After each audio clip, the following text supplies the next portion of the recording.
Isipin mo na lang huling possession na, ilang segundo na lang sa oras, tapos hawak pa ng rookie na si Jerome Lastimosa ang bola. Lahat ng mata nasa kanya. Pero bakit nga ba nauwi sa sablay ang play ng Magnolia Chicken Templados?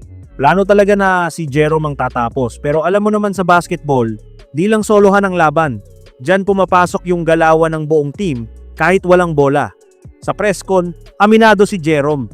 Naubusan siya ng option kasi sa pinaka-importanting sandali, walang nag-cut papuntang basket, walang lane, walang choice. Wala, ang first option talaga nun, kung open lang ako. Kaso hindi ako open eh. Nandun kasi si Scotty nag-help sa baseline. So, wala din na kasi akong mabill out pass eh. Ang problema, walang spacing sa court. Lahat ng kasama niya, parang natulala.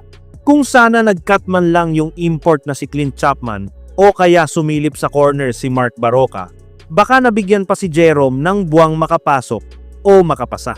Dahil walang gumalaw, solid ang depensa na pader sa harap ni Jerome.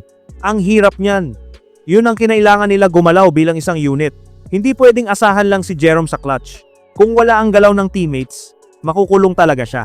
Sa dulo, lumabas na leksyon ito sa Magnolia.